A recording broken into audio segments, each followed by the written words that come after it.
Greetings, salutations. How are you? Happy Independence Day. My name is Jake Quarry. That is Derek Schultz with the ridiculously stoic look on his face. This is episode 93 of the incredibly creatively and appropriately named and charitably award-winning Quarry and Schultz program here on ISC Sports Network. Derek, 93, that's got to be, it's really one of two things. What would be the second thing? Because it's really only one thing. Dwight Freeney. Yeah. Right? Or the 93 Indiana Hoosiers. Okay. My favorite college basketball Yeah, team we've done kind of this enough. We went through 87 and 93, and that's basically the prime of your life. It's That been all is downhill true. since then. So we've done a lot of Jake things already. So let's just go ahead and keep it Dwight Did you say Freeney. the prime of my life? Oh yeah, yeah. Some people peak early, and you're one of those people that It seems unfair. peaked early. Even you've admitted that. Wasn't that the best time of your life? It's a good time. Yeah. I mean, doesn't everybody like their early to mid-20s? I guess so. I think the mine thing were I a little liked bit of a about it- struggle.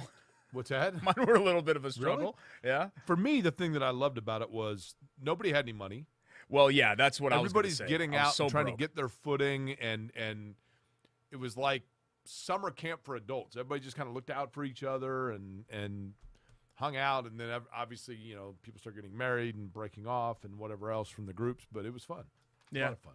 I liked my late high school, very early college years much more than I liked my early to mid-20s. What was the struggle about your early to mid-20s? Just because I was just so broke. I mean, I was living in an apartment. I was trying to make it a career in radio, and I was working part-time hours. I was still at Outback for some of that, and I don't know. It's the first time you start to feel the weight of the responsibilities, Totally. like, oh, my car payment, I have to make and you rent wonder, and things like that. I think the thing to me that I think most about is, when you look back on your career, for me, I remember so badly wanting it and knowing what I wanted to do, but I just didn't have any idea how I was going to get there. And then in hindsight, I look back now and everything just kind of fell into place, but it wasn't any like one magical moment, right? Your ignorance For was you, bliss. I think the at that magical time. moment was obviously when you started working with me, and then everything, Well, basically, when you met me is when you stopped getting fired every 18 months. So that was we made it 9 years, and then it happened. Well, it was a reduction Right? of force. It was more of a layoff than it was a firing. But sure, if you want to use that word, yes, I guess so. Technically, Okay. we got fired. By the way, we'd like to thank Bailey & Wood Mortgage Lending for, of course, always being the title sponsor of this show, and as well, Lou Malnati's, because we're inside the Lou Malnati's studio here. We'll tell you more about both of those upcoming here on the program. But Derek, let's begin with this. Since we last talked, so much stuff has happened. a ton has happened, and some of it feels like years ago. Yeah. But do you remember when we were talking about conference expansion? I don't know, 8 years ago? It's more like 10. Is that how Yeah, long ago it was? And there was all this talk of these different schools jumping ship. And what was it you said about the Pac-10? They puked on the carousel, Yeah. and you had to bring in the guy with the sawdust to throw it on there, And that so nobody would slip in the puke. And if I'm not mistaken, during that time was when there was talk of perhaps Texas leaving. Yeah. I don't remember if it was Big 8 or Big 12 at that time, and going to the Pac-10, the Pac-12, and that was right on the front burner, and then the back burner, the front burner. In hindsight, now they might have missed the boat, Pac-12, because now with UCLA and USC defecting, we know now that UCLA and USC are defecting from the Pac-12, going to the Big Ten. And the initial response for you, Derek, was what? I guess even when you think something has the potential to happen, it's still shocking when it actually happens. And this seemingly happened overnight. There were no whispers of this until week of. And even then, they were just whispers. You didn't expect that they were going to be a member within 36 hours of the first report. So that's what really blew me away. But also, and maybe this was naive to think, Jake, with all the money that's on the line, part of me thought that the Pac-12 was the one area that maybe was protected by geography. We've lost geography, right, with Rutgers and Penn State, and we've kind of lost geography of the Big Ten being a Midwestern league, and even the ACC being just Atlantic Coast because of Louisville and some of those others. We still hadn't really lost that with the West Coast schools. The West Coast schools basically were West Coast schools, and now you take geography off the table, and I think the floodgates just kind of open. My first thought was this. My first thought was exactly that. UCLA and USC, I began to think about what it would be like if you were a player from Thousand Oaks, California, that dreams of being the UCLA quarterback. And you're getting recruited by UCLA, and you're down to UCLA and insert name of Utah. You think that Utah coach is not saying to that recruit, like, listen, if you want to go to UCLA and play football, that's cool, but keep in mind, 5 times a year you got to get on a plane, fly for 5 hours, and then go play in November in Pennsylvania, or in December in New Jersey, in November in Michigan. And if you're a UCLA kid, you're like, wait a minute. I mean, other than playing for UCLA, there's nothing about playing in the West that I know. And then as I was thinking that, and I was wondering if that was actually going to backfire on these two schools, even though obviously monetarily it's huge, then it was told to me, and now this is kind of all over the place, but it was told, hey, Jake, don't get too caught up in that hype and that thought, because the Arizonas, meaning Arizona and Arizona State, Oregon and Washington are about to follow suit. And the Pac-12 is basically going to merge with the Big Ten. And it's going to be a super conference of 22 or 24 teams that eventually the other schools would come as well. And there's been a lot of chatter in different areas. I remember Derek saying to you on our radio program, and I think I've said it on this program as well, that I really felt for a long time, this is one of the very first weird Jake Query conspiracy theories I ever threw out there. I remember at one time saying to you on the radio, eventually you're going to have a super conference of the big power schools that are going to break away and secede from the NCAA. And even I thought I sounded crazy. Yeah. I'm not saying that's exactly what's going to take place, but I think what we're going to end up with is basically 3 leagues. The Big Pac, Big Ten and Pac-12, the Southeast Atlantic, which would be the Southeast Conference, and the ACC, and then that would leave what, like the 12 East, the Big 12 and the Big East. Boom, there you go. And there are your 3 leagues. The top 2 from each league get into a 16 playoff, and there you go. Yeah, see, I think it's going to be 2, and then everything else. I think the Big Ten and the SEC are going to be very selective with who comes next. I don't think they're going to add teams just to add teams, because we've been talking about okay, who could the Big Ten add next? Oregon and Washington, I think, makes sense. I think Stanford would make sense because of their brand. Stanford makes sense, especially if Notre Dame comes. Yeah, and Notre Dame might join knowing that Stanford's coming with them.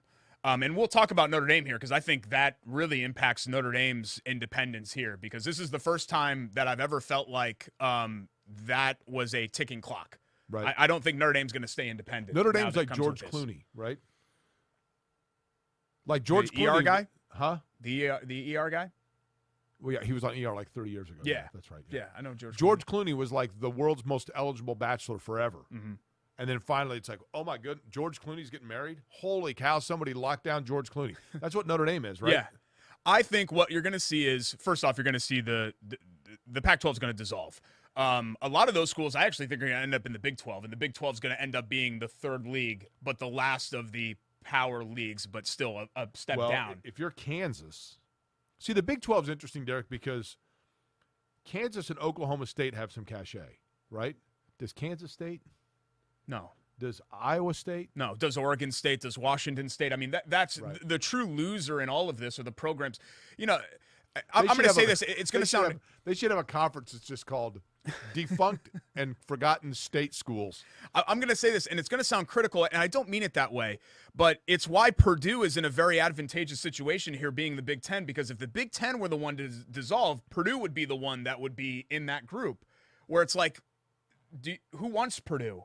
Right. And I'm not saying that to be mean. I'm just saying, from a brand standpoint, from a location standpoint, and all of that, they're much closer to Ames, Iowa, and Iowa State than they are to Ohio State or some of those big, coveted brands that you end up wanting. And those are the schools that I actually kind of feel for in this whole thing. How safe was Rutgers to get in before what the rainstorm? What a coup for Rutgers, my Lord! And now they're and that's the problem. And this is why the ACC is going to dissolve. The ACC's got that media deal. Some idiot over there signed it through 2036. How stupid are you to sign a deal like that? you imagine what college sports is going to look like in 2036? Right. If I'm North Carolina, I'm looking at my deal and being like, guys, Rutgers is pulling in $100 million a year. Why am I carrying weight for some of the dead teams in For the Wake ACC? and Virginia Tech, yeah, yeah. why am I doing that? And I wonder, Jake, and we're not talking about this now. We're only talking about addition. At one point, is Alabama 10 years from now going to wake up and be like, why am I splitting an even share with Vanderbilt? Right. Why should any Now, of my money go to supposedly, Vanderbilt? Derek, this deal with And then you wonder if teams are going to be subtracted from this list. UCLA and USC allegedly, this is what was told to me, take it with a grain of salt, but I was told this could bring an additional $70 million to each school. The TV deals and everything else, $70 million more for each school. Oh, yeah. The Big Ten TV deal is going to be well into the billions. Right. Like 1.5, 1.6. And even then, if you get to 1.6, suddenly you're talking about $100 million a school. Yeah. Per school. Which is just insane to think about where we were not that long ago where we thought $30 million a school was a lot. And that's part of the reason, Jake, that the Pac-12 is dying is because the Pac-12 network never took off. They couldn't get on DirecTV. Larry Scott, their former commissioner, was an idiot. He didn't know what he was doing. He's a guy with two first names. He misplayed basically every hand. They could have locked into a deal with ESPN, and they could have kept USC and UCLA there into the 2030s, and they didn't do that. I feel bad.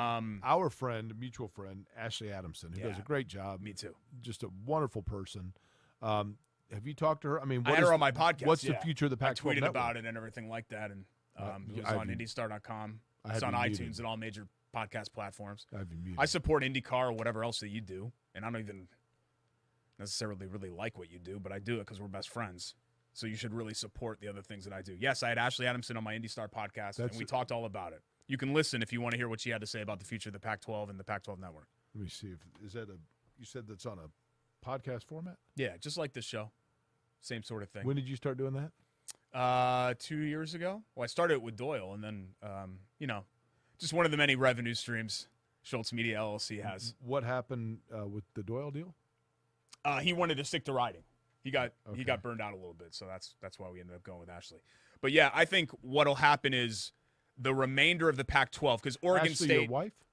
Ashley Adamson, okay, Oregon State, Washington State, the remainders of that league that have nowhere to go, that no one wants, will merge with UNLV, San Diego State. I think what's going to happen, Jake, is you're going to have a bunch of like Conference USA, AAC type leagues, right.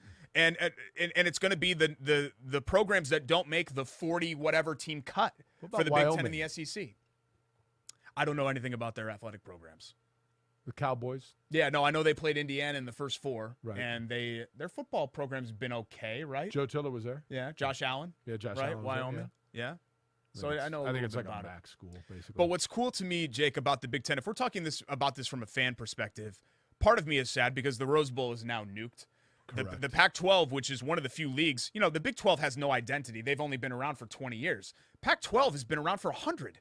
You're right. You know what I mean? And what about Cal Berkeley? Yeah, which is a great academic institution there. And I'm bummed about that. But I'm excited about the Big Ten becoming a national conference. Look, it's not a regional conference anymore. It is coast to coast. Bottom line, I think that what we are going to end up with is a Big Ten and again, I'm just going to say generically speaking, the Big Pac Conference, which is a merger of the two. And it's going to be East and West.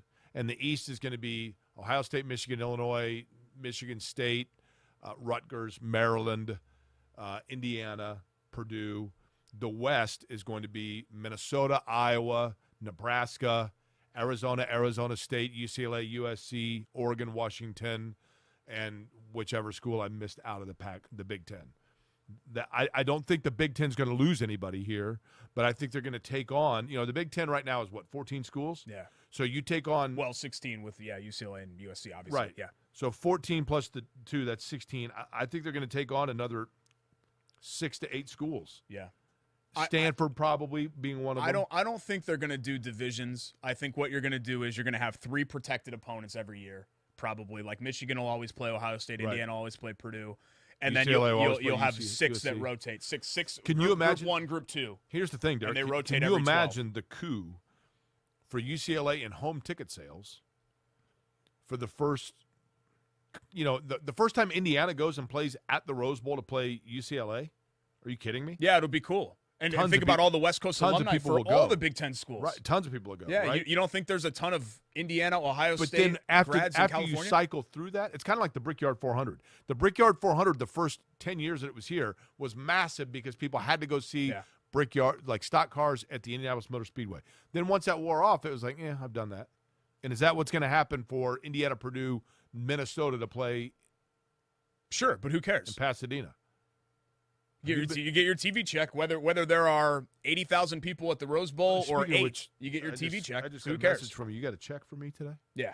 Okay. Yeah, I got one for you. Still buying my friendship? You talk about bad deals like the ACC made. I made a bad deal on this show deciding to go 50-50 with all the heavy lifting that I do. That was poor decision on my part. I was Larry Scott in that decision, unfortunately, and I should have been a little more Kevin Warren. Better get yourself an agent. Yeah. I should have done that. Pacers have a different look than the last time we talked as well, kind of like the Big Ten. Things are rapidly changing. We will get you up to speed on that. Also, we've got a sandwich to eat, right? Did you forget that also? I got it, and it's our sandwich. Really? It's not just a sandwich. It is the hot Query and Schultz. And it's getting added to the menu. You notice hot is closer to Query than Schultz. And it's alphabetical order. Yeah, alphabetical order. Look at this. I'm all tan. I'm looking good. Okay. It's my favorite shirt. Give you a little peek. Are you tan from when you went downtown to the fireworks and didn't see anything? JCC Lazy River is how I'm tan. Oh, really? Yeah, but I did go downtown for the fireworks and saw no fireworks. Well played. My wife was so mad. She was so mad at me. So was my kid. We'll review that, and we're going to talk about my Elvis movie that I saw. That and plenty of sponsors to tell you about as well. We come back to Query and Schultz, ISC Sports Network.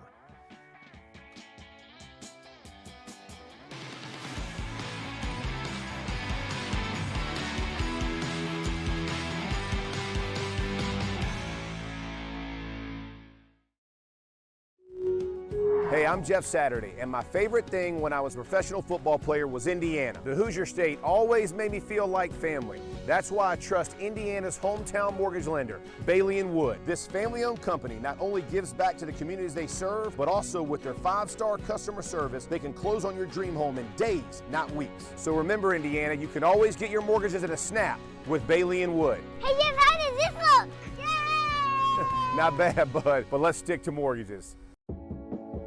Welcome back to Query and Schultz here on ISC Sports Network, presented by Bailey & Wood. Bailey & Wood Mortgage Lending. Of course, Derek, when it comes time, and right now, if you're looking to get a new home, you want your money to stay right here in Indiana, and that's what we love about Bailey & Wood. Absolutely. 855-350-HOME, BAWFG.com. If you want to go online. We just had a meeting also, about this. You need to say the number more slowly. They're up to 18 Indiana branch locations now. 800-350 home. See, you're messing me up. When it goes fast, it just kind of rolls off. 350 home. Website. Actually, I think it's 888-350-HOME. Is it 800? Wait. See, Jake, when I said it the first time, I said it right, and now you've got me confused. Let's see. Bailey and Wood phone. The website is BAWFG.com. That's Bailey and Wood, BAWFG.com. BAWFG.com for Bailey and Wood Home Lending. Your money stays right here. You're also talking about a family-owned business committed to giving back to the community. They've got an annual fundraising golf outing they do, which is fabulous on the south side of Indianapolis. Yeah, we're going to be there. Gives out all kinds of – when is that? August 11th. Okay. We're going to be there for that. August 11th? Yeah. Okay. And we're not going together, right?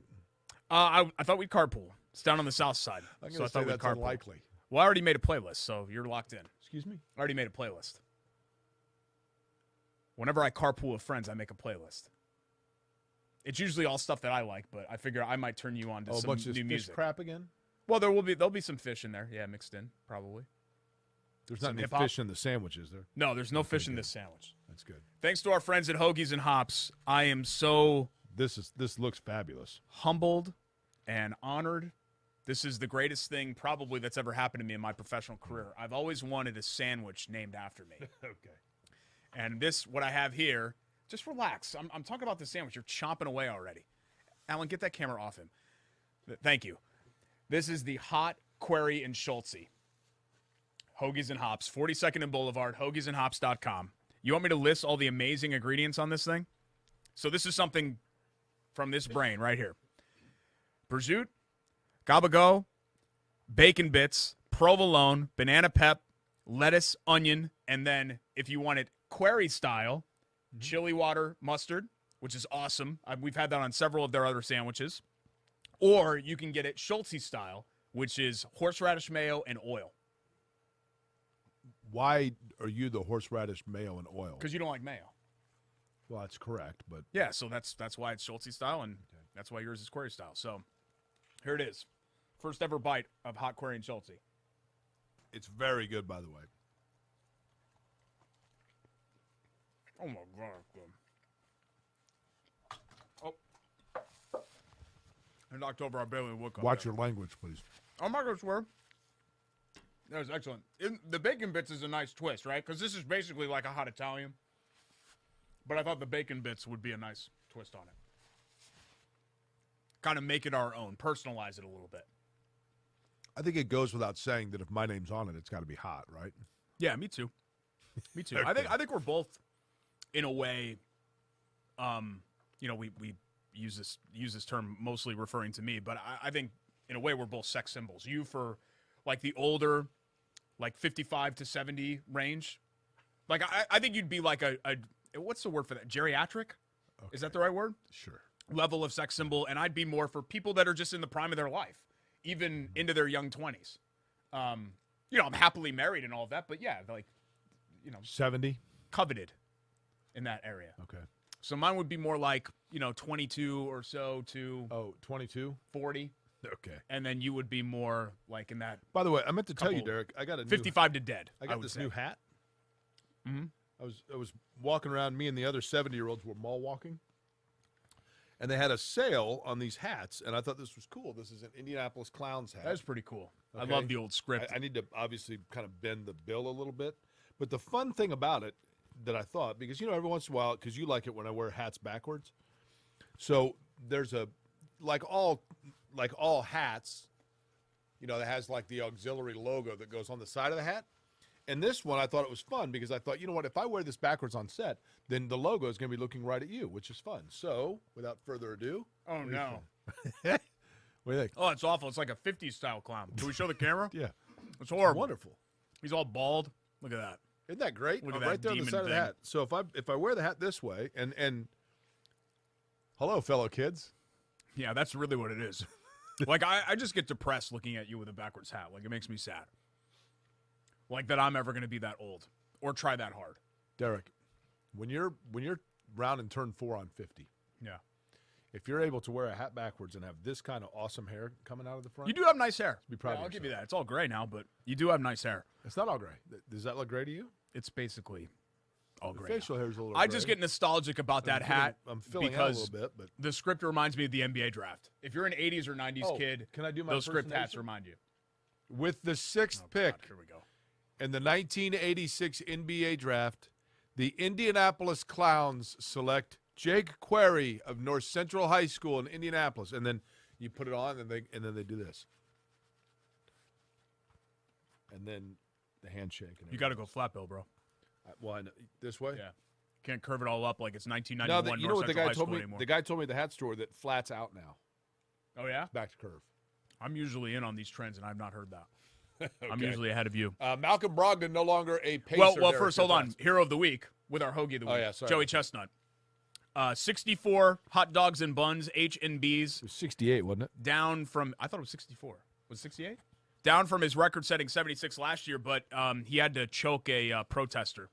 So if you bet the over on Joey Chestnut hot dogs consumed, you got your bet refunded by a lot of those sites because they felt like him physically having to get in the way of the protester Really? actually harmed What his was the pace. fellow protesting? The main Nathan's owner, not Hillshire Farm, like Nathan. Smithfield, I Nathan? think is what it is.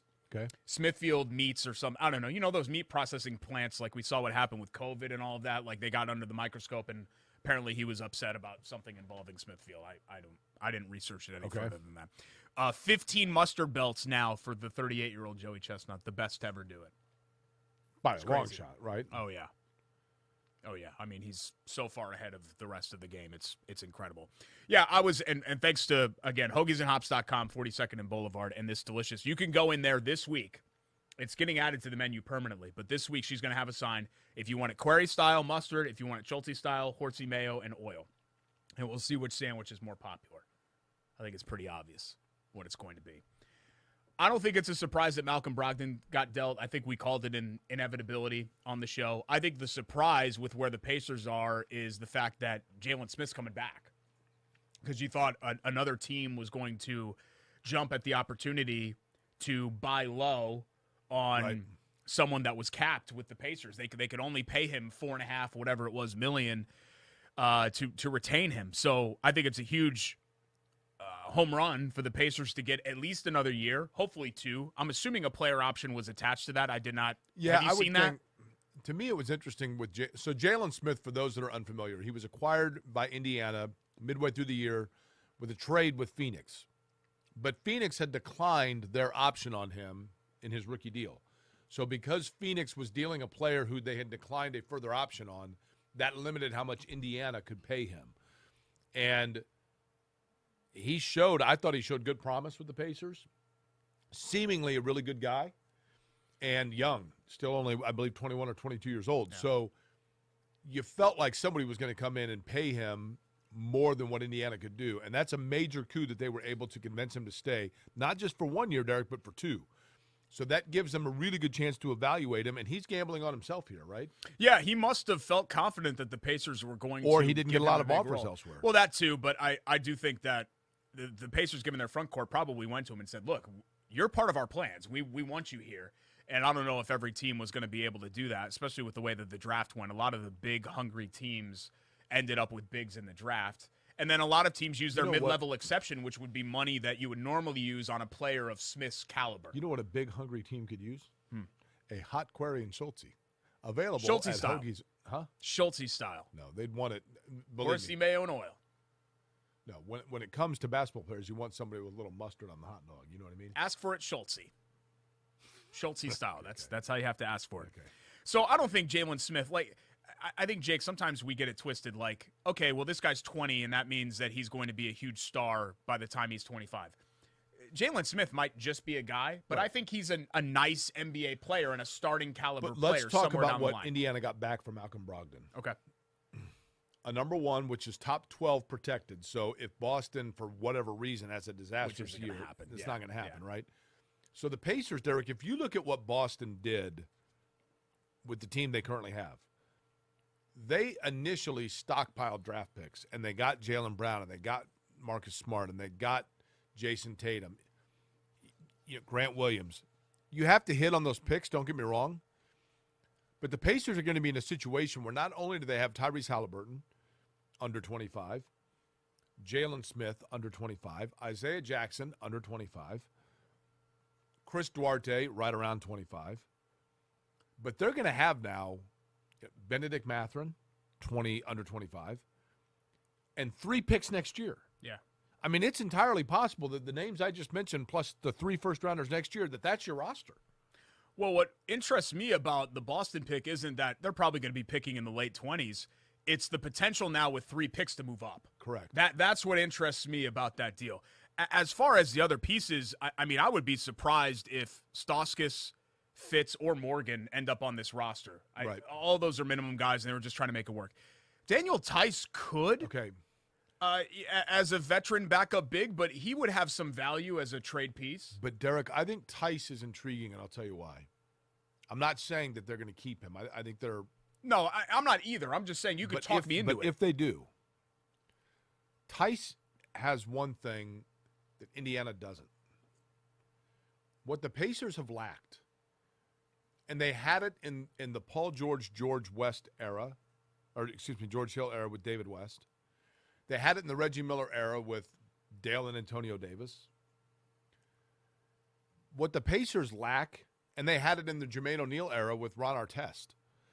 What the Pacers lack is a bruiser. Just a muscle guy that sets the tone where people know that your elites can't be messed with a whole lot. Wayne Gretzky was not a huge player. But Wayne Gretzky was a clean NHL player because no one dared mess with him because they had enforcers to have his back. The Pacers don't have any enforcers, and they haven't had any enforcers. And Tice can be that guy. 8-5 guy, sure, but I just think he brings with him a little bit of muscle to the playground. There's a reason why Houston, who was going nowhere last year, wanted him.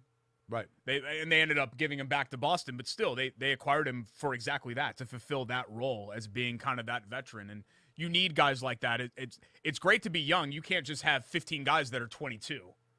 That roster is not going to do anything. So I could understand the appeal of having Tice, but I think it's far more likely, Jake, that he ends up getting dealt. He can only be dealt by himself. We talk about all the quirks in the NBA rulebook. Tice can't be traded in the same offseason in multiple player deals. So if you dealt him, it could just be him. You can't throw him in onto any other deal. But I think what's interesting now is, do they deal Turner? Because if they deal Turner, then Tice likely returns. If they don't deal Turner, then Tice probably goes. Or Goga goes or something like that. I think ultimately Turner's probably shipped out because I think what we've seen here is that the Pacers, it is a total rebuild. And Turner lasted longer than Brogdon because there's a little bit more flexibility on what style you're going to play and how he can be used. But if you can get wing defenders that seal off the lane, then you don't need the rim protection like you did before. Yeah, Turner stuck around because he still has a role. Brogdon no longer had a role on the team. That's why he had to deal him. But I like what the Pacers have done so far. Just broke this morning that TJ Warren is going to the Nets. So outside of Lance Stevenson, he's cute. We're trying to do a show here. Outside of Lance Stevenson, there is no other future still yet to be determined. It's like Ricky Rubio has been traded. Yeah, Rubio, where'd he go? Cleveland. I think that's right. Yeah. I think he could still be, signed. He could still be sign and trade, so that none of these deals are finalized yet. Right. The Morgan deal can't become final until like Friday or something because there's some rule you have to be on the team 3 months, and he signed a deal in April 9th or something. That's what's really fun to me about the NBA free agency is all the salary cap. How do you keep minutia? Track of, well, something else to keep in mind. Jalen Smith. Let's say there's a player option in that second year, which I think there is. I can't imagine that Jalen Smith and his agent didn't go to the Pacers and do that. Clown. So if there's a player option in Jalen Smith's second year, he can only resign, if he opts out, he can only re-sign with the Pacers for like a 5% raise on his existing deal. So if Jalen Smith has a huge year this year and he has a player option, he's probably gone. Right. But still, you get him back for at least one more year as opposed to we thought he was gone no matter what. We thought we had 22 games with Jalen Smith and that was it.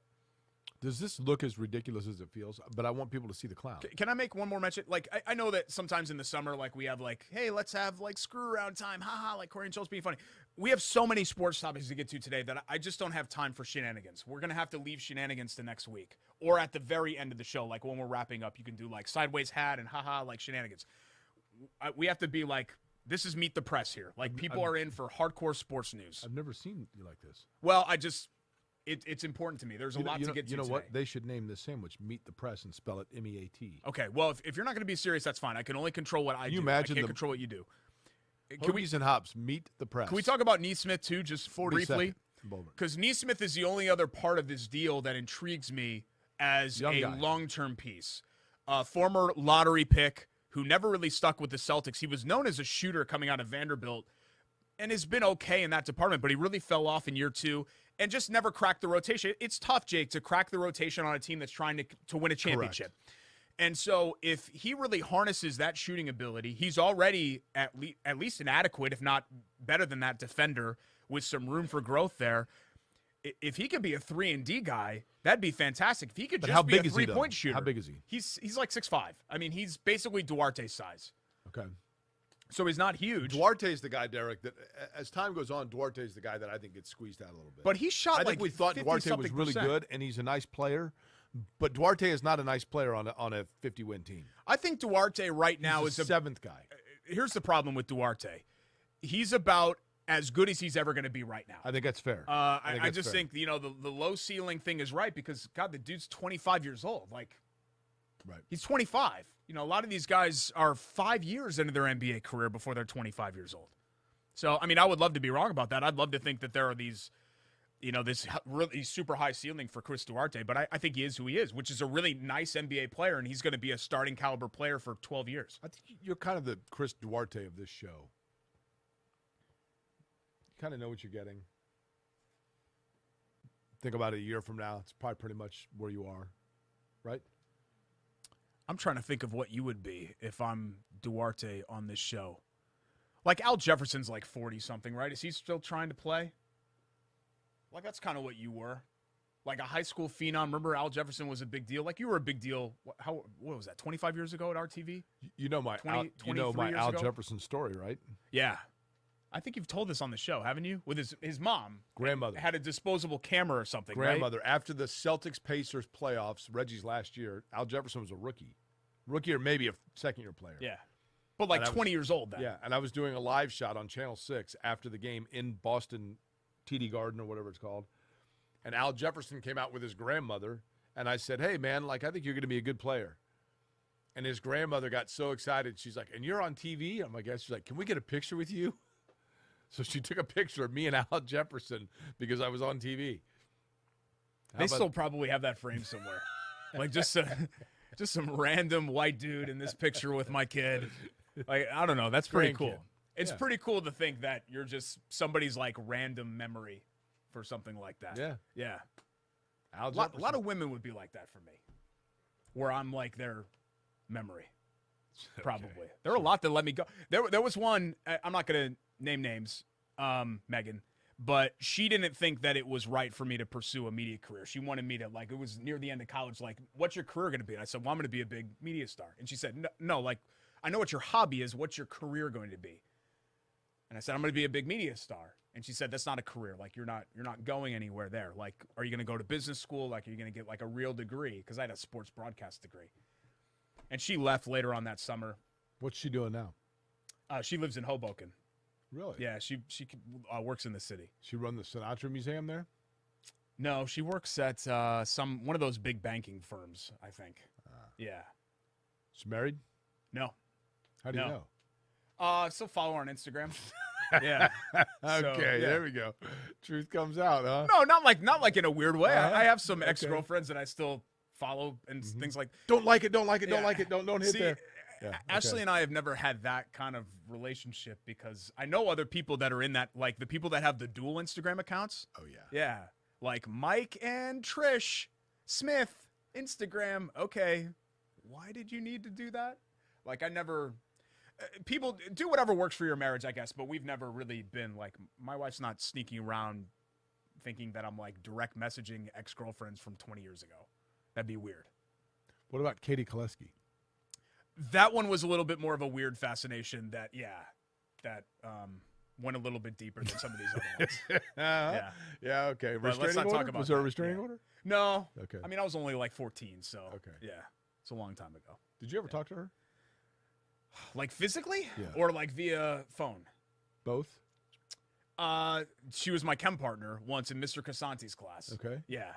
And then I had to go to the nurse. Was there natural chemistry there? Well, I threw up, and then I had to go back to the nurse. I was so nervous to have her. Like, we were sharing a Bunsen burner. Like, it was a big deal. Yeah, that's hot. Okay. Yeah, it was a big deal. Mm-hmm. And then that was the only time you talked to her was when you yacked? When her family was on vacation, I used to call their voicemail because it was her talking. And then sometimes I'd listen to the voicemail. I don't know. Is that weird? Maybe I shouldn't have mentioned that publicly. But, yeah. So in a way, we kind of talked then. So. Can we move on to the next thing? Like I said, this was a sports show, and so I don't want to talk about me in 8th grade and girls that I liked. Or girl, I guess, that I liked, because there was just basically one. You had an eventful weekend in Mid-Ohio. Far more eventful. Who actually, McLaughlin, was he who won? He was. Yeah, it was kind of like, who won the race? Who cares? Alex Palou was second. Because it was all about Andretti. It was. And it was a meltdown, and I don't know if I've ever seen. I am far less versed in motorsports than you are, or a lot of the hardcore IndyCar people are. Mine goes back about 15, 20 years. I don't know if I've ever seen specifically an afternoon like that involving one team. So we're going to talk about that. More Sounds features good. To get to as well. It's Query and Schultz, ISC Sports Network. Stick around. Hopefully no more weird stuff. Is voicemail thing weird?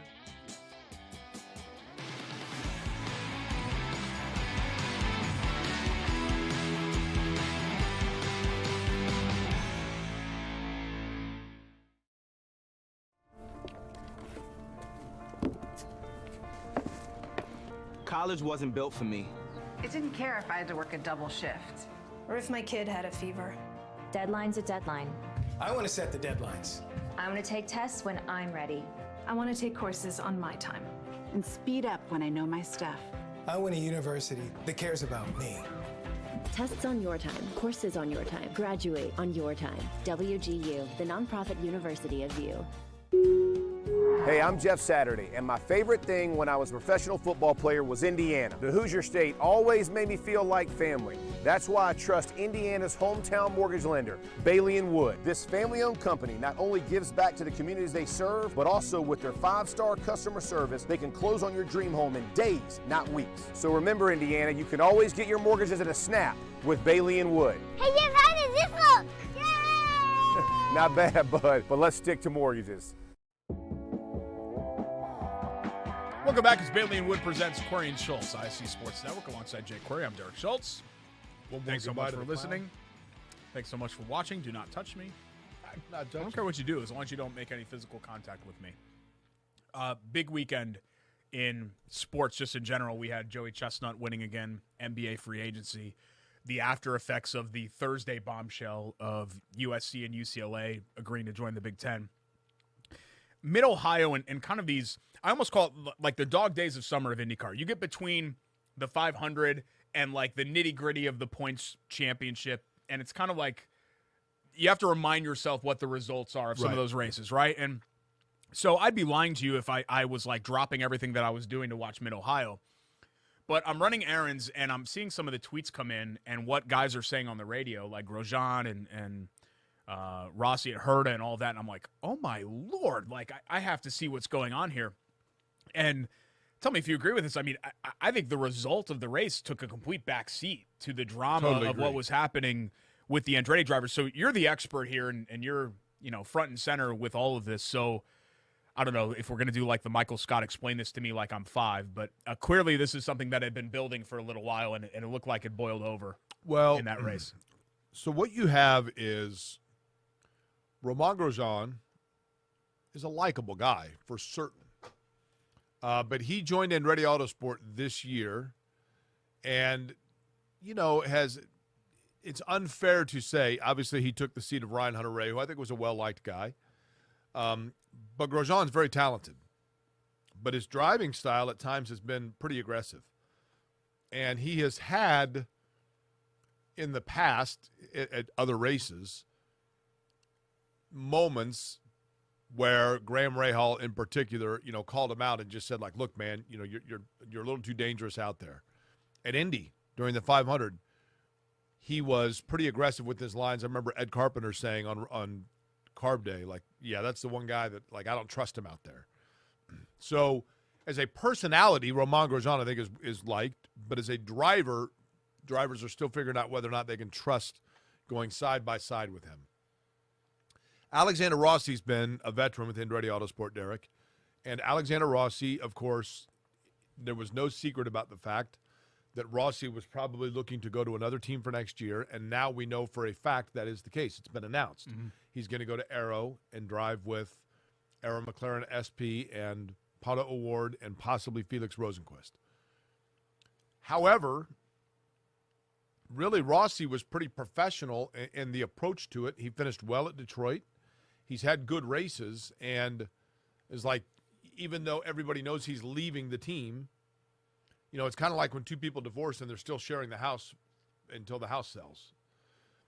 It's awkward, but you go through it and you do what you're adults. This weekend at Mid-Ohio, it started with Romain Grosjean and Rossi going into a turn, and I personally felt like Rossi, as they were going into a turn, Grosjean was on his outside. And Rossi probably should have let him go, but Rossi kept his line. He just stayed where he was. And then, unfortunately, the wheel kind of popped on Rossi. I'm not trying to make excuses for Rossi, but when all of a sudden the car went in a direction that he couldn't control, he was too close to Grosjean, and so it punted both of them off track. And it kind of ruined Grosjean's day. Rossi was able to get back on track. He probably would have gotten benefit of the doubt in that based on Grosjean's precedent except for that later in the race, the same thing happened again, this time with Rossi and Devlin DiFrancesco, his other teammate at Andretti. The other thing that kind of created these fireworks or led to them was Michael Andretti had a heated conversation with Rossi's father, who's been Rossi's business manager. Grosjean had very pointed things to say about Rossi before the team PR came in and broke it up, which always is a terrible idea because it takes a mountain. Make it way worse. Yes. I mean, it takes a molehill and turns it into a mountain. And then the other storyline in all of this is the fact that Michael Andretti has been very open about the fact, and it's been very widely known, that he is trying very hard to branch out into Formula One and buy a team, whether it be an existing team, file the paperwork and the entry fee to get a Formula One team. And I think that there are people, I'm not saying I'm one of them, but I think that there are people that think that Michael Andretti's attention now has been channeled and focused too far away from his IndyCar team. And as a result of that, the IndyCar team looks like one where the students are operating without the teacher there. That's kind of what it comes down to. Yeah, I mean, basically the Andretti paddock is on fire, and instead of bringing the fire truck and the hose to douse it all, you're driving the fire truck somewhere else. Yeah. Like that's kind of what it feels like right now. But, I mean, this whole year has been just a complete cluster. They had an embarrassing month of May. And we know how much that means in the grand scheme of things. It's bigger than the season itself. But you could maybe survive that. We've seen other teams, like Penske's had bad Mays, but they've never had a season like this where it bled over into all things. And I don't know, maybe Grosjean was a bad fit. Maybe they should have paid more attention on figuring how to make Rossi stay on the star trajectory that he was on just a couple of years ago before he lost it for whatever reason. And Rossi has to wear some of that too. Maybe you miss Ryan Hunter-Reay or some of those cool, calm, collected veteran types that don't get into a lot of the fray when it comes to stuff like. I mean, do you remember very often Hunter-Reay getting involved in stuff? I don't. And yeah, that's boring. From a fan standpoint, I love it. IndyCar kind of needs it. Maybe not as messy as this weekend, but they need that sort of level of the PR department, rivalry and and drama. PR folks, but the PR department coming out there and on camera pulling Grosjean away and interrupting an interview is not the right way to handle it. It's just not. No, and I don't blame Nathan Brown for being like, what are you talking about? I'm here. This is in front of everybody. I can shoot this video, and making him delete it is kind of stupid because you can always go back in your trash can and get that video if you really want to. He didn't look like he wanted to burn a bridge, so he just decided, okay, I'm just going to do what they say. But clearly, if Nathan didn't want to do that. He reported it, though. Yeah, and as he should. I mean, that's the responsible thing to do. Because if he didn't, somebody else would have. Right. It's time, by the way, for Love That Play, brought to you by the good guys at Love Heating and Air. Love-HVAC.com is their website. Love Heating and Air has been around for over 100 years now, since 1920, a fourth-generation family-owned business. And how do you last that long? Well, it's very simple. Quality of product, knowledge of that product, and commitment to customer service, like a 24-hour on-call maintenance service. That's what you get from Love Heating and Air. Great prices as well. Love-HVAC.com or 317-353-2141. That's 317-353-2141. I have my nominee, Derek, but your nominee for Love That Play is? I thought it was great. I kind of forgot that their season was going on, but the USFL Championship was decided in the last couple of days. Congratulations to the Birmingham Stallions, but they sealed that victory. I watched the very end. They sealed the victory because of Scooby Wright's pick six. That's right. Pretty cool. Played Arizona State. Oh, I thought you were talking about who they played in the game. No. They played Philadelphia. Correct. But Scooby Wright played linebacker at one of those Pac-12. It was Arizona, I believe. Yeah, okay. Greg's going to be the thought. Okay, Arizona. Had a cup of coffee in the NFL. I think he kicked around with maybe the Browns and the Cardinals. Afterwards, and a couple of teams. Derek, he was interviewed, and I thought he was being serious. He was mocking like the redneck Birmingham. I mean, I thought he was being serious. Oh, yeah. It was great. Yeah, and then I realized he was totally that dude belongs in front of a camera. Yeah. And that's exactly what the league needs is they need somebody like that to make the big play. The USFL, say what you want, and I get it. There have been several leagues that have tried to do this now with spring football. You're going to laugh, Derek. I actually found the USFL to be pretty entertaining. Yeah, I watched a lot of their games. I watched the last it was interesting because Philadelphia and Birmingham both had their backup quarterbacks in because their starters got hurt down the stretch, and there were 2 lead changes in the last handful of minutes. It was pretty exciting. It was pretty fun to watch, I thought. I mean, for a Saturday night in July. Yeah, it targets people like you, like people in the summer who either don't work like a junior high or high school kid or work like 20 hours a week, which is what you do. And you have nothing better to do, right? So you're just laying on the couch in the 2-bedroom apartment where you live alone, and you're like, what's on? I've got nothing going on. You know, my social circle, they have families, and you know, I'm not involved in any of that. So what can I do to pass the time? USFL. So I'm not surprised that it attracted you, because when I thought of, like, the target audience, I thought of people like you. And so you were watching? I watched the very end of it, yeah. I barely had time. I mean, we were at the JCC pool. We had a lot going on this weekend. So I have a lot of other responsibilities in my life. So you saw basically the same time I did.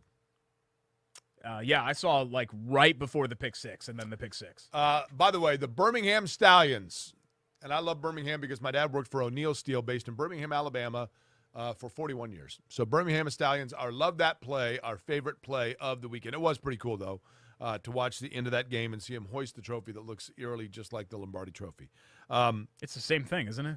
Like, I thought they just repurposed the Lombardi Trophy. I mean, it looked like they just shrunk it a little bit. I also saw the Elvis movie, Derek, right before that. Matter of fact, that's why I got home and turned the TV on right as the game was ending. Elvis Presley's interesting. The movie itself is more about Colonel Tom Parker, who was his business manager, and the relationship between the two of them. That's really what the Elvis movie is about.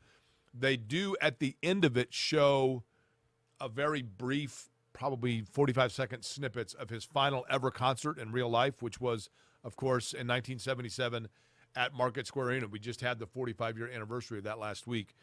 But, Derek, your thoughts on Elvis?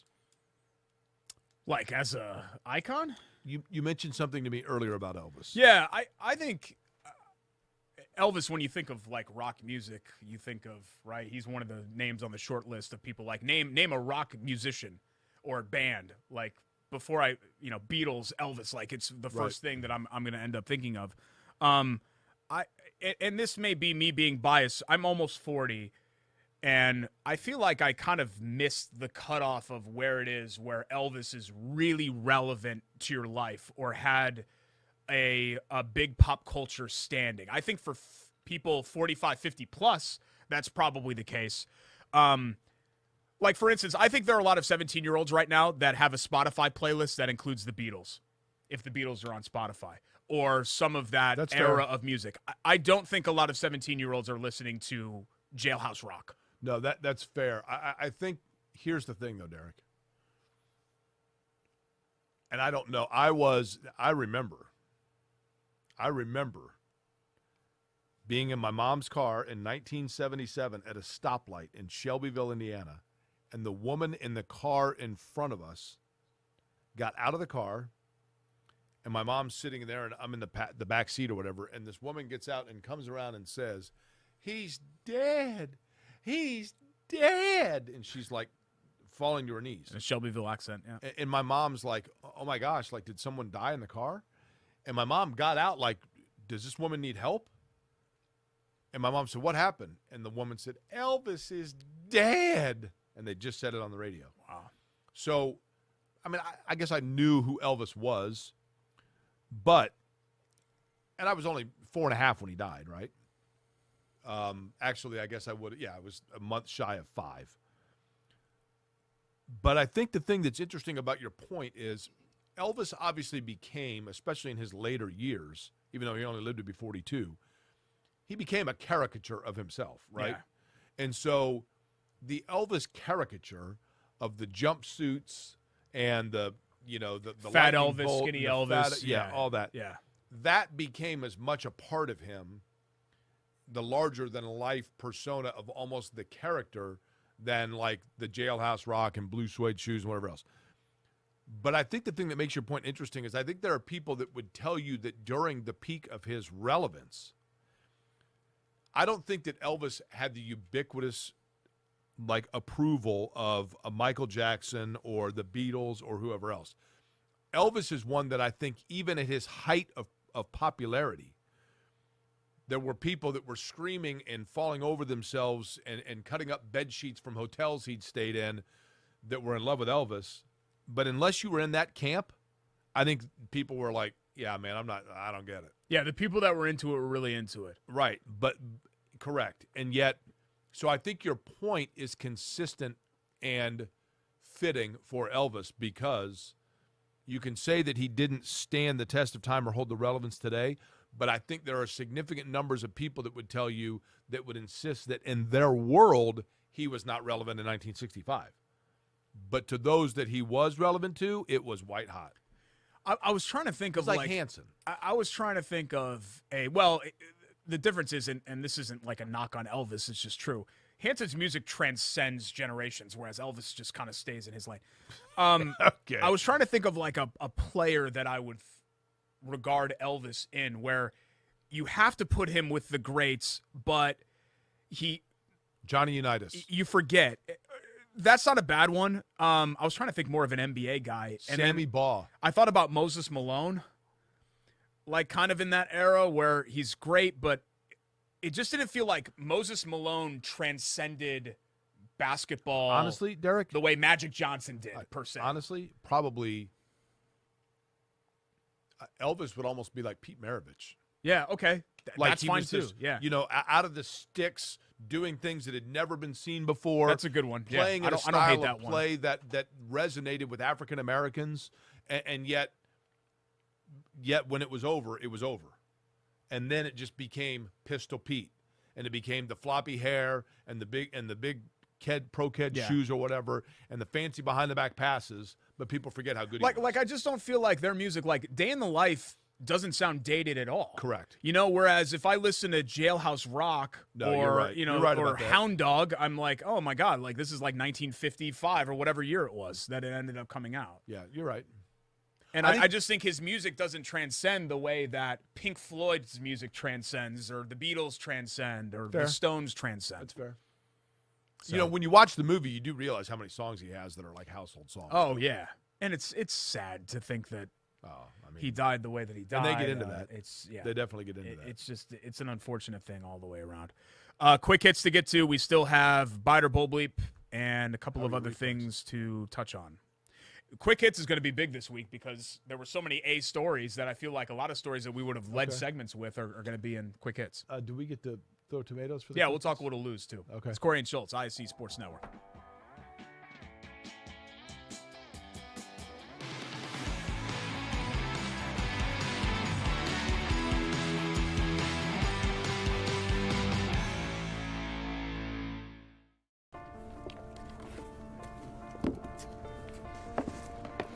College wasn't built for me. It didn't care if I had to work a double shift. Or if my kid had a fever. Deadline's a deadline. I want to set the deadlines. I want to take tests when I'm ready. I want to take courses on my time. And speed up when I know my stuff. I want a university that cares about me. Tests on your time, courses on your time, graduate on your time. WGU, the nonprofit university of you. Hey, I'm Jeff Saturday, and my favorite thing when I was a professional football player was Indiana. The Hoosier State always made me feel like family. That's why I trust Indiana's hometown mortgage lender, Bailey & Wood. This family-owned company not only gives back to the communities they serve, but also with their 5-star customer service, they can close on your dream home in days, not weeks. So remember, Indiana, you can always get your mortgages at a snap with Bailey & Wood. Hey, Jeff, how does this look? Yay! Not bad, bud, but let's stick to mortgages. Welcome back to Query and Schultz. We are inside the Lou Malnati studio here on ISC Sports Network. Jake Query, Derek Schultz. By the way, should mention that Edmund Sumner, former Pacer, who I really liked, I thought was a promising player, but obviously had a pretty bad Achilles injury. He, along with T.J. Warren, both now going to the Brooklyn Nets. Edmund Sumner, that news coming out today. Derek Lou Malnati's, I know Greg Rakestraw said that he enjoyed it over Independence Day weekend. Who would not enjoy a good old Lou Malnati's pizza over any weekend? I would love a Malnati's pie any day. Pizza of the week. Grab a couple of pies. Now, 4 Indy area locations. Greenwood store now open. I just went past the Northwest 86th Street store the other day. It's right across the street from Brebeuf High School, if you're familiar with that area. That's kind of somewhat in your haunt, I know, west of where you ended up growing up. Also, They've got one, obviously, in Broad Ripple, which is our favorite one, and the one in Carmel. But order.loumalnati's.com for that. Patio weather, maybe not today. It's a little humid outside. But for most of the summer, it's been real nice. You can take the to four-legged sit out friends, right? on the Lou Malnati's patio. Take your dog with you. Take Joey, I guess, with you. I can't take my dog because he's mean. He's nice to me. Yeah, well, he likes Jake. He doesn't really like anybody else. By the way, but it's great porch weather, patio weather at Lou Malnati's.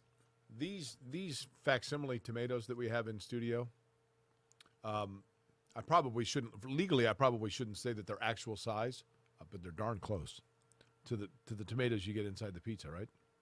Oh yeah, the big. That's what I like about it. The big chunks. Oh, it's fabulous. Yeah, it's really really good. Buttery crust, the cheese itself. These are not actual tomatoes, but but they are soft, therefore they can be flung. I was going to mention before that happened. First quick hit. Let's go ahead and get that in post, Alan. 3, 2, 1. You're right about that, Jake, and we're excited to partner again with Lou Malnati's here.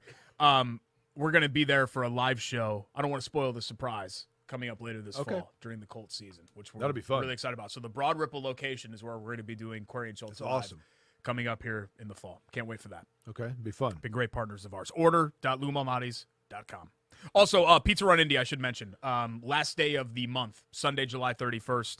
10 a.m., 5K, run, walk, and a portion of the proceeds are going to benefit Gleaners Food Bank. Perfect. Yeah.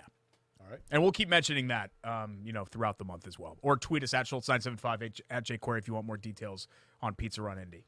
It is also time, by the way, for our Sage Move of the Week, brought to you by WGU Indiana. WGU Indiana is Indiana's largest online accredited university. So whether you're one of the 700,000 Hoosiers who has college credit still sitting out there that you have not cashed in, so to speak, and taken advantage of to finish your degree, or maybe you're thinking about going back for the first time to school after high school and continuing your education. Might be that you need certification for your employment. WGU Indiana is the place for you because ambition never rests. And that's the beauty of an online programming, is that you make your own schedule, you can work on your time, and all the classes are there. Again, Indiana's largest online accredited university. That is the beauty and the value of WGU. WGU.edu/Indiana, bringing you each and every week our Sage Move of the Week. Derek, I have my nominee, but yours is, and there's Sage the Owl. This is a Sage move for the person who signed the contract. I'm not as sure it's a Sage move necessarily. We'll see for the team that signed it, but I put Zion getting the bag for our Sage Move of the Week. 5 years, $193 million. If he makes an All-NBA team or wins MVP or DPOY, there's a Supermax escalator. Supermax escalator. Sorry, we'll get that in post. 3, 2, 1. Supermax escalator that's in the contract, $231 million. So that's how much the Zion Williamson deal could be worth. $46,200,000 a year. Yeah, missed the entire season last year, and it's How a many real concern. how many games but when do you he's think he been plays next healthy, year? he's been fantastic. How many games does he play next year? 60. I think that's about where he's going to play probably for the rest of his career. I think you might have to just treat him like that. His body is so – it sounds creepy to say it that way, but his body's so unique because of how explosive he is at his size. And I think you just have to be very careful with He's it. shaped like a bird bath. Yeah. And that's tough on his knees, right? Yeah. My nominee, by the way, for Sage Move of the Week, we talked about it earlier, but the Pacers managing to somehow hold on to Jalen Smith. I was worried they were going to lose him in free agency. I think he's a valuable piece that can be used in a couple different ways for the Pacers moving forward. So getting that forward locked in for another 2 years, I think a big move for Indiana to find out what they have in Jalen Smith. Yeah, it's a great – it turns this offseason, even if they do nothing else, it turns this offseason into a productive and good one, I think. It was pretty impressive the way my tomato hit your glasses. It was like – it pops them off all the time. Yeah. Yeah, you get one of those. You get one. It's perfect. That's why I tell everybody. You know what? We deleted that, right? Oh, that's right. Yeah. Okay. So no one knows what we're talking about, but yeah. There's the one. Cat-like reflexes. I actually went lefty. Okay. I went lefty. Aren't you a regular Dikembe? That's not even my dominant hand. Right. Okay. Sure. My dominant hand is this one. I was throwing with my left hand, also my offhand. I'll introduce you to my dominant hand after the show in the parking lot if you'd like me to. Okay. And then we can see about that as well. Uh-huh. With your dominant reach, is that what you're going to do? All right. Yeah. Okay. There we go. All right. That just hit off my head. I'm in a good mood today, so I'm just going to let all of this slide. Okay. Can we do quick hits now, too? Yeah, of course. We got a couple That's of what things we to get just to did. quick hits-wise. There's one right there. All right. My smile's starting to fade away. Rest in peace, Hank Goldberg. Long-time ESPN, I think most synonymous with their gambling. Because tell me if I'm wrong here, Jake, and maybe local, I don't know if like Ed Sorensen, I doubt it in Indiana that he would ever do this. Hank Goldberg, the Hammer, right? Hammer and Hank. The first guy that I ever remember just openly and publicly talking about like betting lines and okay, I'll take this team, I'll take that team. And then later on Chris Berman and you know, NFL primetime started to talk about it. But I remember like in the 90s You're right. that Hank Goldberg was talking about his picks. Was he based out of Miami? Because he talked about the Dolphins he was a lot. long-time Miami radio guy. Remember John Linder, who we had on for a long time? WQAM in Miami. He was on the air there for like 30 years. Okay. 82 years old, had dealt with kidney issues the last couple of years. It's sad because I'm starting. You've already long crossed this threshold.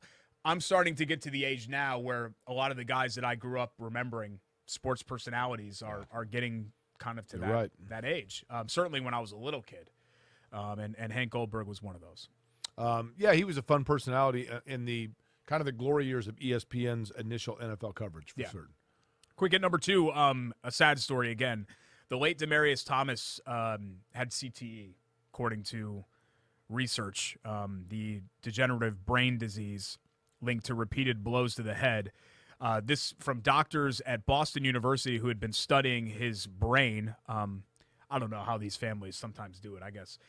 When I'm dead, I'm dead. So take whatever you want from me that could be helpful. I don't think there's anything here. I mean, like this can't be repurposed, unfortunately, for future generations to have the advantages that I've had with this face. But if like I was in a position like Demaryius Thomas or any of these former players, I think I would do the same thing. Right. I think it'd be hard for my mom or somebody to donate my brain or my wife to donate my brain for something like this. And I can't recall, I hate to ask this, did he die of suicide?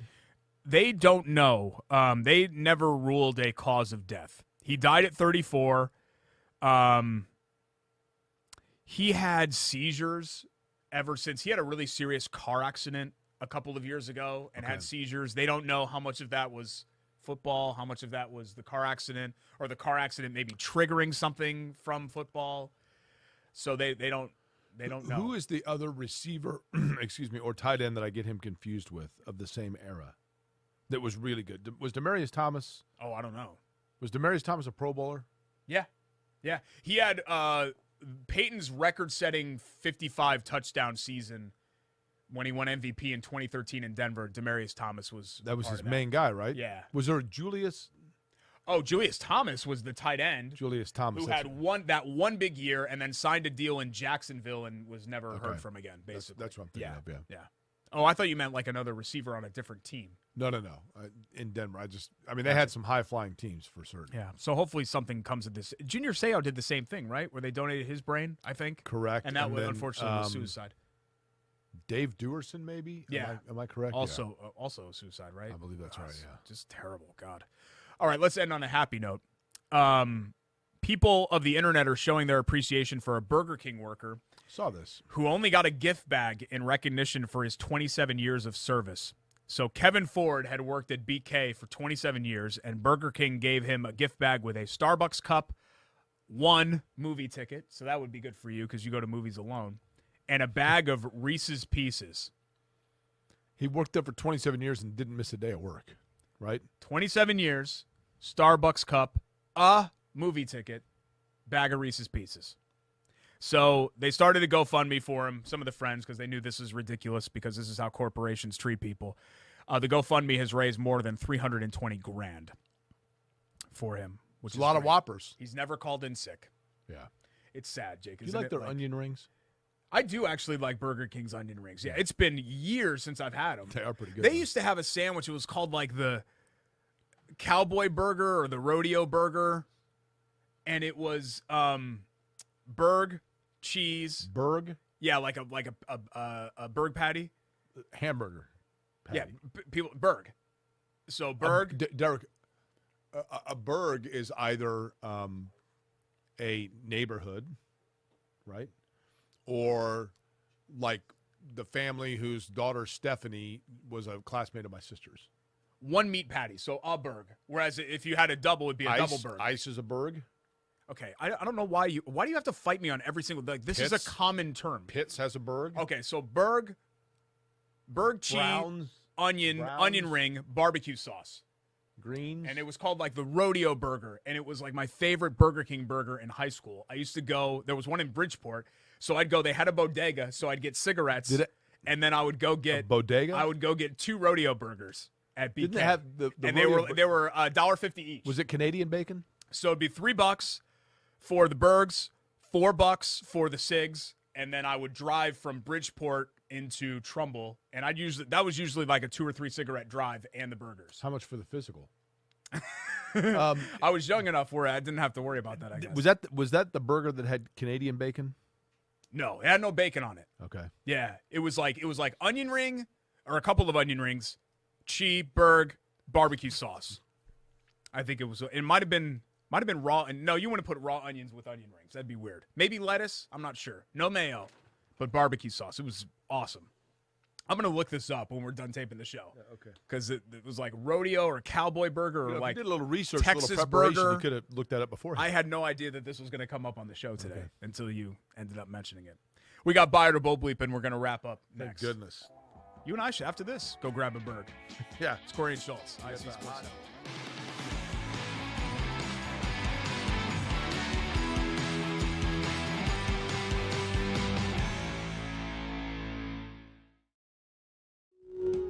Hey, I'm Jeff Saturday, and my favorite thing when I was a professional football player was Indiana. The Hoosier State always made me feel like family. That's why I trust Indiana's hometown mortgage lender, Bailey & Wood. This family-owned company not only gives back to the communities they serve, but also with their 5-star customer service, they can close on your dream home in days, not weeks. So remember, Indiana, you can always get your mortgages at a snap with Bailey & Wood. Hey, Jeff, how does this look? Yay! Not bad, bud, but let's stick to mortgages. Back for a final time here on Corey and Schultz, presented goodness. by Bailey & Wood Mortgage Lender. I think we've got a good show for the most part. Well, we have, except for Had a the good fact show. that how long we've been spending time together here. God, we're coming up on the 2nd-year anniversary of this show. We're coming up on 100 No, episodes. but I'm saying today we've been together Yeah. for how long? Oh, I don't know, hour and a half? Okay, well, as you know, you got to start paying by the minute after 90. Yeah. For time with It's me. kind of like so. the ACC TV deal. I've made a lot of bad decisions. That's right. Did not see the forest through the trees after we got laid off, unfortunately. And somebody took advantage of those deals, of course, because that's how it always goes. Somebody taking advantage of me. It's been 10 years of that in our partnership. Time for Chateau Kitchens. Buy it or Bull Bleep. Chateau Kitchens potentially about to do my basement as well. We're just trying to see logistically if we can do it. It's kind of a mess down Well, there. good. We can get more naked pictures of you coming out of your basement. Well, why would I be naked in my basement? We've got like asbestos down there, and it's just old. The ceilings are pretty low, even for somebody of my size. You have asbestos in your house? Oh yeah, it's real common for the house was built in 1927. It's real common to have asbestos in that. Rick, how old is your house? 39. Yeah, do you have asbestos in it? Nope. Okay, Yeah, well, no, that's about the cutoff. No. World War II, this before Germany's invasion of Poland, it was really common to have asbestos. You realize that in the like house. 1984, they basically went through every building in the United States with asbestos and ripped it all out, As right? long as you don't touch it, you're fine. And it's wrapped properly. We've had people come out to look at the house to make sure that it was wrapped properly, and it is. You didn't The have to problem is remove it? when you touch it or it becomes airborne and you breathe it in, then like you die, I think. But if it's wrapped up in all of that, then you're fine.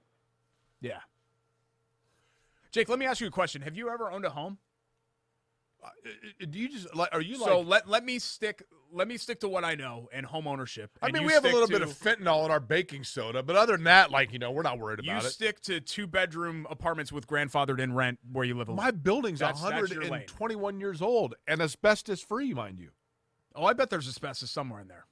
No. Little bit of asbestos somewhere in there. Laundry room, I was in there.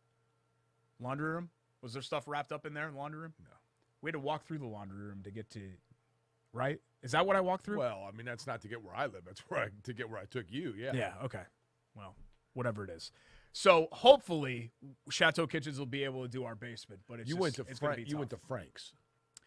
If anybody would He's know, the neighbor whose place I borrow when people come over that I don't want knowing where I really live. If anyone would know how to fix my basement, my mess of a basement, it's our friends at Chateau Kitchens.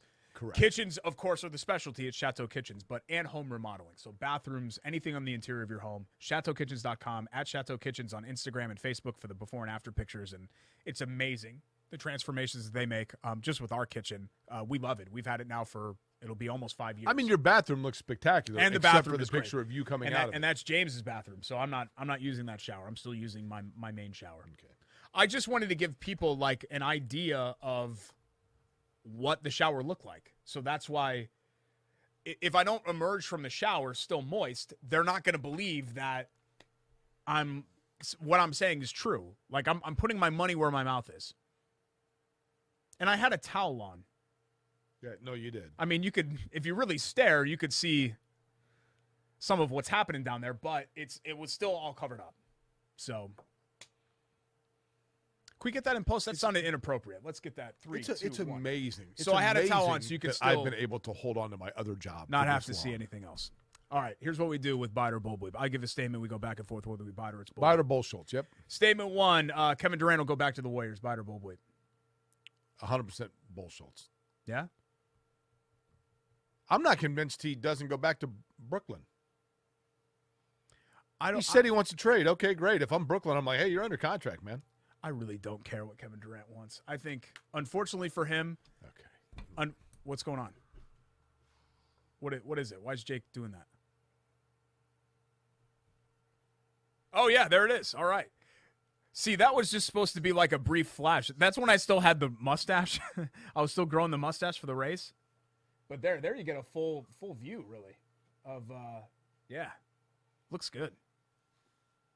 Looks real good. Okay, we're back. Thank you.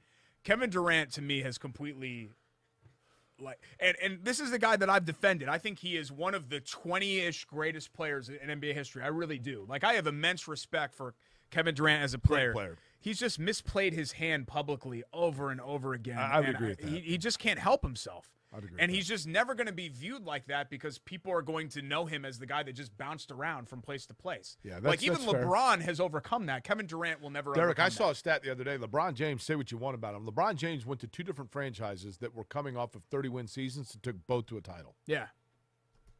Yeah. I mean, that ain't this Nets thing, chasing. if he's done with the Nets, it's a spectacular failure. Totally. They went nowhere. They won a playoff series. So I think it'd be hilarious if he went back to the Warriors, but no, I don't think so either. I think he ends up somewhere else. I don't know where that is, but I don't think it's there. Yeah, Toronto is one, I guess, to keep an eye on. The Vegas odds keep going down for Toronto, so somebody might know something there. Statement 2, it's a foregone conclusion that Notre Dame joins the Big Ten. Bite or Bull Bleep? I mean, that seems likely. The Big 12 is apparently going to make overture with this, and again, we're taping this on Tuesday. Big 12 is going to try to pursue Oregon and Washington and beat the Big 10 to the punch. Pac-12 is still talking to Arizona, Arizona State, probably Colorado, Utah, maybe Boise State or San Diego State. Notre Dame, it would seem as though would be a foregone conclusion, yes, to join the Big Ten. Yeah, I think what would really push Notre Dame is not anything involving those schools. It's Clemson and Florida State or North Carolina leaving the ACC to go to the SEC. And then once Notre Dame sees that, there's nothing left to play in the ACC. You know, I mentioned that we were going to talk about Notre Dame. Let's just say that briefly. Notre Dame needs access to the playoff, and they need a national schedule. Big Ten now provides both of those things. And they already have the yearly deal with USC, so it would be a natural marriage. And Michigan State and Purdue are 2 of the opponents they face the most in their entire program history. So it makes – and plus Michigan, they've got a more of a recent rivalry with them. It makes a lot more sense for Notre Dame to join the Big Ten now than it did in 1999. So, yes, I do think it's a foregone conclusion. I actually didn't have a third thing for Bite or Bull Bleep. Anything comes to mind? Yeah, I think it's total Bull Schultz. You snuck that picture of you coming out of that Chateau Kitchen shower once again onto this program. I'm not on graphics We have women that watch this show. We have children that watch this show, neither of which want to see that horrific image. There are lots of women that want to see that image. Like we talked about earlier, sex symbol. Yeah, okay. It's true. Right, okay. Sure. So we're not going to do a third thing? We're just going to leave it at that? All right, fine. Just leave it at that. I asked you to do one thing. Couldn't you? A sandwich name for us is going to be available at Hoagies and Hops. Buy it or Bull. Buy it. Hoagies and Hops, 42nd and Boulevard. Get it query style. Hot query and Schultz. Get it Schultz style, horsey mayo and oil, query style mustard. I don't really care. Just order the sandwich. Make it worth Christina's while. Thanks to our great sponsors.